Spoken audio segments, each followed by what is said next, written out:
Academicamente, o podcast da Autónoma Academy. O que é o Data Science? Este é o tema deste Academicamente. Vamos andar a volta aqui de três conceitos: Data Science, Python e inteligência artificial. Inevitavelmente, aos dias correm, inteligência artificial.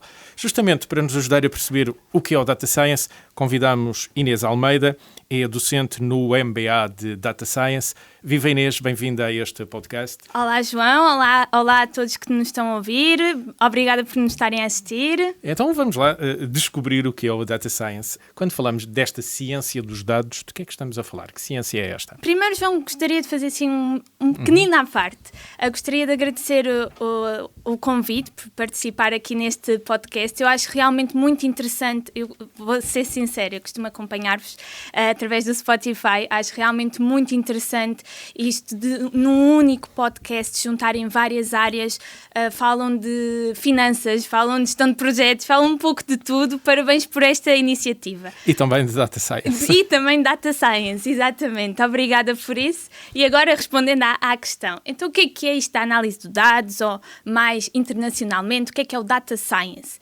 Eu costumo sempre dizer que é a arte de converter dados brutos em algo valioso, em insights valiosos. Porque, na realidade, todos os dias são gerados milhares, centenas de dados. Por exemplo, dados da interação que fazemos nas redes sociais, os likes, os comentários, tudo isto são dados. É tudo dados. Transações bancárias, dados. Vendas, incluindo também as vendas online, sim. Dados. Até mesmo o número de passos que são monitorizados pelos nossos telemóveis, exatamente. Quem tem aquelas apps de saúde, não é? Exatamente, ou através dos relógios, são tudo dados. Mas por si só, como eu disse, são dados, números, valores. E é aqui que entra em ação o Data Science. O Data Science é a capacidade de transformar estes dados em algo valioso, em decisões, em informações valiosas para dar-nos apoio às tomadas de decisão. Até vou dar aqui um exemplo mais concreto. Por exemplo, uma cadeia de supermercados pode utilizar a análise de produtos para conseguir perceber quais são os produtos mais vendidos em cada época do ano. Para quê? Para conseguirmos fazer uma melhor gestão dos estoques, exatamente, e com isso a cadeia de supermercados consegue lucrar e também oferecer uma melhor experiência para o cliente. Recordo-me aqui, há muitos anos, uma grande cadeia de supermercados, não vou dizer o nome para não fazer publicidade a ela, criou uns cartões de consumo, era um género de cartão de crédito, mas foi provavelmente a primeira cadeia de supermercados com esses cartões conseguir, além dos dados para a gestão de estoques, ter também um perfil de cada consumidor. Certíssimo. Então é preciso casar as duas coisas. Além daqueles dados gigantes de toda a gente que compra na cadeia de supermercados, também conseguir ir ao refinar do perfil de um utilizador e criar depois vários perfis de utilizador. Exatamente, é conseguir depois, é o que eu digo, nós temos um conjunto de laranjas numa cesta, temos a laranja, olhando para ela, é bonita, é uma fruta, mas não serve para nada. Nós temos que pegar na laranja e fazer dela o que nós queremos, o que nós precisamos. Descascada, dá para bolos, dá para sumos, é a mesma coisa com os dados. Dados em si são só dados, é uma realidade. Depois temos que extrair esses dados e manipulá-los da maneira como queremos. Como disse, do crédito, o que nós queremos é o comportamento dos clientes. Não queremos todos os dados do cliente. Queremos os dados focados no comportamento dos clientes. E é aí que entra o Data Science. É minerar, é trabalhar os dados para o nosso bem, para o nosso intuito que queremos. Acabou de tocar numa das expressões que é querida da Data Science, que é o Data Mining, ou a mineração de dados. Exatamente. Então, mas o que é isto? É minerar dados, é andar com uma peneira à procura dos dados e juntá-los nesse insight, nesse ponto de vista que interessa para a tal tomada de decisão. Exatamente. É como a mineração, digamos assim, a filtragem da farinha. A farinha tem farelos por si só. Nós não gostamos dos farelos, não é? Então o que é que nós fazemos? Pegamos lá no nosso filtro e ficamos só com o que queremos, a farinha. Mesma coisa com os dados. Temos uma quantidade de dados, nós como clientes, eu tenho o meu nome, tenho a minha morada, tenho o meu número, tenho o meu NIF, tenho muita coisa armazenada numa cadeia de supermercado, é uma realidade. Mas para eu saber, por exemplo, o comportamento para se sou ou não apta para crédito, ou se sou uma pessoa que realmente sou suscetível a aceitar um cartão de crédito de um supermercado, eu tenho que ver o quê? Mais, tenho que ver o meu nível de compras, o que é que eu compro, o que é que eu deixo de comprar, a frequência que faço essas compras, qual é o valor médio dessas compras, ou seja, a mineração é isso mesmo, é ir buscar aquilo que nós queremos. Temos a farinha, os farelos, é só ir buscar a farinha. E ficar com a farinha limpinha, posta num canto. Exatamente. Aqui, de certeza que existem, falou há pouco em redes sociais, já ouvimos falar dos famosos algoritmos, não é, que fazem cálculos e a partir de uns likes ou de umas interações vão mostrar mais uns posts ou uns stories. Enfim, há maneira própria de ver isso. Falou-me das redes sociais, do supermercado, das apps que andam no nosso bolso num telemóvel para medir os nossos passos. Isto está em todos os aspectos da nossa vida. Está em todo lado. Mas é invisível para o leigo. Nós não nos apercebemos da quantidade de dados que andam aí à solta e que podem ser agrupados, minerados e depois ajudar na tal tomada de decisão. Isto é aparentemente invisível. É aparentemente invisível e está em todo lado. Está na publicidade. Vamos ao YouTube. Eu quero ver um vídeo. Normalmente há sempre aquelas publicidadezinhas. A publicidade que vai aparecer para mim, se calhar não, é diferente do que vai aparecer para o João. Porquê? Devido ao movimento que eu faço no YouTube, aos likes que eu ponho nos gostos, ao que eu vejo. Por isso, está invisível e está em todo lado. Nas e vai compras, adequar-se ao perfil que acaba por ser desenhado nessa recolha de dados? Certíssimo. É a chamada personalização. Nas compras online é a mesma coisa. É mesmo invisível e está em todo lado. Eu vou, até nos e-mails, quando faço uma compra de uma mala na loja Y, por exemplo, passado se calhar um dia já tem 20% de desconto nas malas na loja Y. Não é por magia que isso aparece. Exatamente, ao João não aparece. Ao João se calhar aparece publicidade de outra coisa qualquer. Tem a ver com isso mesmo, com a análise do nosso comportamento em tudo. Telemóvel, computador, o que nós usamos, está tudo. É um inspetor invisível. E na capacidade de misturar esses dados e separar apenas então aquilo que é preciso. Disse que é um apoio à decisão. Ajude-me a perceber melhor esta parte da decisão. Estamos a falar de níveis de gestão de empresas que vão precisar de saber comportamentos de consumidores, distribuição nos seus próprios serviços internos. Imagino que uma empresa de distribuição de encomendas precisa saber onde andam os carros, como é que se portam os seus distribuidores. É deste tipo de apoio à decisão que estamos a falar? Exatamente, sem dúvida. É no apoio à decisão, quer seja numa indústria relacionada com mercadoria, com o supermercado, com o que for, nós precisamos gerir os nossos funcionários também, que é importantíssimo, fazer uma gestão. Até podemos usar o Data Science para perceber também satisfação dentro da empresa dos nossos funcionários. Qual é o nosso comportamento, o que é que nós podemos dar aos nossos funcionários. Por exemplo, se calhar para o funcionário Y, dava-lhe jeito um salário maior, mas se calhar para o funcionário X já não, gostava de era menos tempo na empresa e mais tempo livre. Com a análise também dos dados que nós temos, do comportamento, conseguimos também fazer isso, um apoio na tomada de decisão, quer seja dos nossos clientes, quer seja gestão interna também, que é importantíssimo. Então também na adequação aos funcionários, não só aos clientes, mas também aos funcionários, esta personalização que esta mineração permite é bastante importante. Importantíssima. Desde que tenhamos dados, dá para tudo. A essência é os dados. Inês, fala em dados, nesta recolha de dados, que se olharmos com atenção, afinal, não é assim tão invisível. Exato. Nós é que andamos distraídos, eles andam aqui à nossa volta, somos nós que os geramos na nossa vida, aceitamos isso como bom. É verdade. Quem é que são as pessoas que se interessam em recolher estes dados? Gestores, mas eles não são os técnicos dos dados.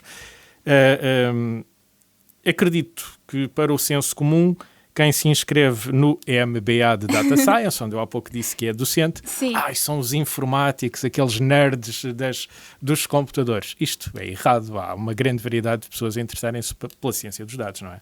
Certíssimo. Eu vou dizer, neste ano, no MBA de Data Science, eu tenho alunos de todas as áreas, mas de todas as áreas e de todas as idades. E o porquê? Para quê? Exatamente. Eu tenho alunos que vêm da informática e o que querem é mesmo isso, querem ser analistas de dados, e querem extrair os dados, querem ser mesmo aquelas pessoas que estão lá em back-end, atrás do computador a fazer essas análises. Mas também tenho alunos que vêm da área da gestão, que gostam é de ver já tudo prontinho, mas... Tem a necessidade dessa informação, é isso?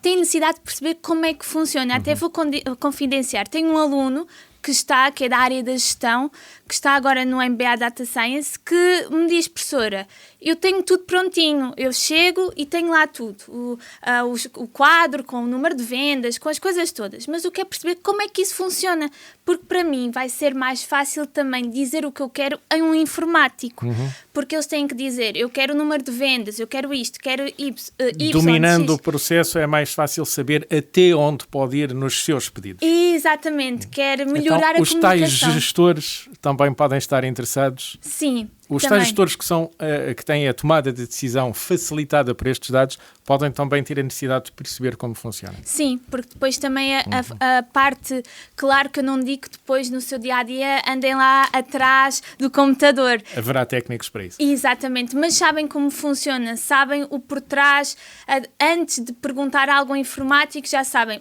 isto é possível, isto não é possível. E acho que é em busca desse conhecimento que eles também vêm atrás deste tipo de curso. Inês, há aqui uma ajuda grande a nível de processos que são utilizados para minerar estes dados, para encontrar estes dados ou até para os relacionar mutuamente. Para o leigo, Python seria a tradução de uma cobra Python, digo eu, Exato. Mas é uma linguagem que em princípio facilitou a vida a quem se dedica a isto, não é? Facilitou bastante. Explica-me lá então o que é isto do Python. Claro, então é assim, Python é uma linguagem de programação. Nós temos diversas línguas, temos espanhol, português, inglês, hindi, muitas, árabe. No mundo da programação, nós temos linguagens de programação. É o que nos permite construir os programas, tudo o que tem no seu telemóvel, aplicações, por base tem uma linguagem de programação. E Python é uma delas. Referiu algo importante. Python vem de Python, vem de cobra. Mas agora confidencio, sabia que a origem deste nome não tem nada a ver com cobras? Com a cobra, não. Nada. Ideia. Tem a ver com um programa humorístico muito famoso. Dos Monty Python. Exatamente, dos Monty Python, e os criadores do Python eram fãs deste programa e então ficou Python. Mas de alguma forma esta linguagem é mais fácil ou mais popular que as anteriores. Isto veio ajudar neste processo de Data Science, facilitar a vida aos técnicos? Sim, muito. Esta linguagem é uma das mais conhecidas para Data Science. Porquê?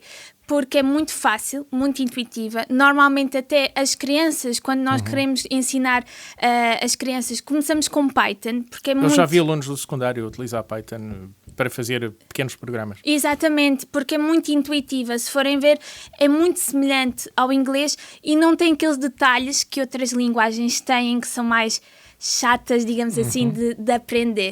São gramáticas mais complicadas, então, nas outras linguagens. Tem mais detalhes, tem mais uma complexidade, que o Python é mesmo muito, muito simples, intuitivo, e para a análise de dados tem uma coisa importante, tem muitas bibliotecas, já tem um suporte muito de coisas pré-feitas. Quando fala nessas bibliotecas é... Suporte, apoio, bibliotecas no sentido em que tem já muita coisa pré-feita, muito suporte que nos pode ajudar. Eu dou sempre este exemplo. Se calhar aprender turco aqui em Portugal é um bocadinho mais difícil do que aprender inglês, porque nós já temos muitas escolas que nos ajudam a metodologias feitas, há programas feitos sobre como se ensinam. Exatamente. Turco já ainda é abrir caminho. Mesmo para o Python no Data Science, já existe muita coisa feita, muito mesmo suporte, e temos uma comunidade muito ativa que nos ajuda imenso. mesmo. Há a prática de partilhar aquilo que se vai aprendendo em Python numa comunidade universal. Exatamente, sim. E os próprios criadores do Python têm uma plataforma, têm um site muito bem criado, podem pesquisar, que tem tutoriais, tem quizzes, tem um pouco de tudo. Quem quiser aprender é só fazer um clique, tem tudo de uma maneira muito simples. Inês, pelo seu entusiasmo, acreditamos piamente que o Python é uma ajuda para quem Sim. trabalha em Data Science. Será uma linguagem mais simples que as anteriores. Sim. Até os alunos do secundário conseguem usá-lo. É verdade. Noutros tempos era mais complicado, de facto. Mas estamos a falar de programação. Eu há pouco disse que também íamos falar de inteligência artificial. Como é que a inteligência artificial chegou a este campo e ajuda neste campo? Ok, então é assim, a inteligência artificial vai nos ajudar bastante, no sentido em que nós temos grandes quantidades de dados que nós queremos manipular no Data Science, mas nós somos humanos e Temos algumas limitações para grandes quantidades, não é? Certíssimo. E a inteligência artificial não se cansa, não é? São algoritmos realmente muito potentes que nos vêm ajudar a vida nisso, na capacidade de processar maiores quantidades de dados a um ritmo muito maior do que nós podemos fazer enquanto aqueles Consegue-me algoritmos. dar um ou dois exemplos que expliquem como é que a inteligência artificial impacta nesta área do conhecimento? Na área do Data Science, basta na parte, vou-me focar aqui na parte do processamento, temos algoritmos muito mais potentes que, por exemplo, pegando nessa cadeia, na ideia da cadeia de supermercado, algo da análise dos produtos que nós, se calhar, necessitava de algum controle humano, de conseguir analisar quais são os dados importantes para ver quais são os produtos mais vendidos. Com algoritmos como a inteligência artificial fazemos isso sem quase controle humano nenhum. Vem-nos facilitar aqui principalmente as tarefas rotineiras, na área Data Science também. Sim. Noutras áreas a inteligência artificial tem ajudado tarefas justamente rotineiras, mas também tarefas criativas. Agora deixa-me fazer de advogado do diabo. Força. Da pouca experiência que eu tenho de inteligência artificial, nós temos que pôr sempre um olho humano em cima, porque às vezes a inteligência artificial lê fabula e faz alguns disparates. Claro. Inventa coisas que não devia de inventar. Por exemplo, é muito conhecido por professores que veem trabalhos universitários encontrar referências bibliográficas que nem sequer existem, porque foram inventadas pela inteligência artificial. Sim. De facto, elas não existem. Sobretudo quando se usam inteligências artificiais não dedicadas para esse fim universitário. Algumas das mais conhecidas aí do mercado estão nos browsers, enfim, podem ser usadas. Também há este controlo para evitar disparates da inteligência artificial no campo da Data Science. Claro que sim. É por isso que eu referi a inteligência artificial para o apoio das tarefas rotineiras, ou seja, facilitar-nos, ficarmos mais descansados daquilo que nos dava muito tempo a processar, a analisar, temos a inteligência artificial. Mas temos de ter um olhinho nisso, não é? É verdade. Temos que andar sempre, seja no Data Science ou seja também a nível académico, temos sempre a olhar para a análise que foi feita, para os resultados, ter sempre um olho de controlo. Mas agora, rapidez e alcance de grande quantidade de dados, de facto, podemos lhe confiar que ela faz isso melhor que nós. Não é? Exatamente. E nós só temos de controlar o trabalho, o nosso trabalho é reduzido, porque temos que controlar, mas antes nós tínhamos que controlar o que nós fazíamos e fazer. Agora podemos mandar fazer e controlar com mais... Poupa-se imenso trabalho. Exatamente. E o foco é maior no controle também. Naquilo que de facto tem que ser humano a fazer, temos mais tempo disponível. Isso mesmo. Inês, este casamento do Python e da inteligência artificial, de certeza que vem mudar aquilo que foi feito até hoje, já levamos uns anos disto, em ciência dos dados, na tal Data Science. Como é que vai ser a Data Science daqui para a frente? Eu sei que não tenho uma bola de cristal, mas mesmo assim insisto nesta pergunta. É assim, eu vejo a Data Science cada vez mais a crescer e o Python de mãos dadas no Data Science. Realmente o Python é uma linguagem potente. Imaginem o inglês, mas no lado da programação. O inglês é mundial, toda a gente, ou a maioria da população sabe falar inglês, ou quando quer aprender uma língua, aprende inglês. No lado, transportando para a programação, vai ser igual. E já é. O Python é realmente das linguagens mais potentes que nós temos nos dias de hoje. e de mão dadas com Data Science, melhor. Futuro, vamos ter cada vez mais dados. Com a inteligência artificial nós precisamos de dados cada vez mais. E a análise dos dados cada vez mais também vai ser essencial. Programar também vai ser essencial. Por isso eu vejo um futuro bastante promissor de mãos dadas. Do Python com a Data Science e com a inteligência artificial, sem dúvida. E isto vai nos ajudar a ter uma vida melhor? Sim. Bem usado, sim. Bem utilizado, sim. Inês, muito obrigado pelo tempo que pôde despender a ajudar-nos a perceber a nós, os leigos, estes termos estranhos como Python e Data Science, mas que, devidamente explicados, afinal, não são tão estranhos assim e andam nas nossas vidas. Invisíveis, mas estão lá. Nas nossas vidas é bom termos consciência que caminho estamos a trilhar. Muito obrigado pelo tempo que pôde despender a ajudar-nos a transportar estes conhecimentos para a sociedade. Obrigada eu, João. Obrigada. Academicamente. Este programa foi gravado nos estúdios da Universidade Autónoma de Lisboa.